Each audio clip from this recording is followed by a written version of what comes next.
ভোটের মাত্র 72 ঘন্টা আগে স্লোগান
হচ্ছে আজকে বিজেপির কাছে একটা আতঙ্কের জায়গা। আজকে আমাদের 7 নম্বর ওয়ার্ডে যেভাবে আজকে সিআরপিএফ কেন্দ্রীয় বাহিনী আমাদের সংগঠনের ছেলেরা পার্টি অফিসের মধ্যে বসেছিল, যেভাবে সিআরপিএফ প্রার্থী বিজেপি প্রার্থী যেভাবে ঢুকে আমাদের তৃণমূল কংগ্রেসের ছেলেদেরকে অকথ্যভাবে মারধর করেছে, তার বিচার আমাদের চাই। শুধু কি মারধর করেছে না কথাও বলে অকথ্য গালিগালাজ করেছে, অকথ্যভাবে মানে জানোয়ারের মতো মেরেছে।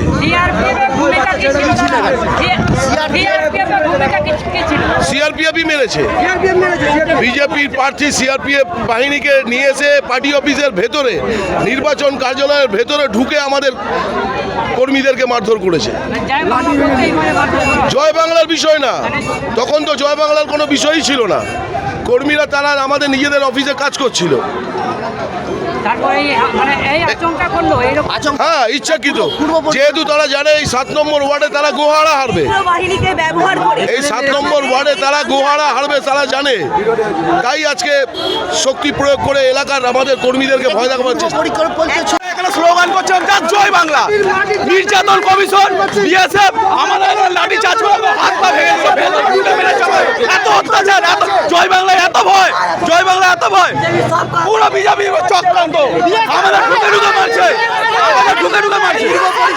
এটা পূর্ব পরিকল্পিত হয়েছে, এটা যে আমাদের আমরা শান্ত শিষ্টভাবে এখানে আমরা বসেছিলাম, শান্ত শিষ্টভাবে আমরা বসেছিলাম। তো আমাদের যেটা স্লোগান জয় বাংলা, আমরা জয় বাংলা দাঁড়িয়ে দিচ্ছিলাম, কিন্তু এটা বিজেপির পূর্ব পরিকল্পিত চক্রান্ত আমাদের উপর বিএসএফ কে দিয়ে অত্যাচার করালো।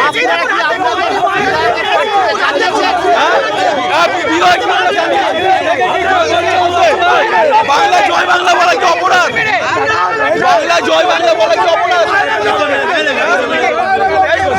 এটা টিএমসির আসল চরিত্রই এটা আছে, যেখানে বিজেপি মিটিং হলে টিএমসি সেখানে ঝান্ডা লাগাবে, বিজেপির যেখান থেকে র্যালি হবে সেখানে টিএমসির ছেলেরা দাঁড়িয়ে জয় বাংলা করবে। এটা তো একটা অরাজক রাজনৈতিক দল, এদের পার্টি কোনো নিয়ম কানুন মানে না, এই পার্টির কোনো নিয়মই নেই, এটা বিশৃঙ্খল একটা দল। আজকে গোরখপুরের মাননীয় সাংসদ ভোজপুরি ফিল্মের সুপারস্টার রবি কিষণজি রোড শো করতে এসেছিলেন মামনগাছি এলাকায়। ওনার যখন আমরা রোড শো নিয়ে যাচ্ছি, 7 নম্বর ওয়ার্ডে টিএমসির অফিসের সামনে থেকে জয় বাংলা স্লোগান দিতে শুরু করেছে, ছেলেদেরকে ধাক্কা মেরেছে, ঝান্ডা দিয়ে খচিয়েছে, পাল্টা স্লোগান হয়েছে। আমরা সেটাকে অ্যাভয়েড করে এগিয়ে গেছি, পিছন থেকে যারা আমাদের সমর্থক ছিল তাদেরকে তারা ধরে মেরেছে।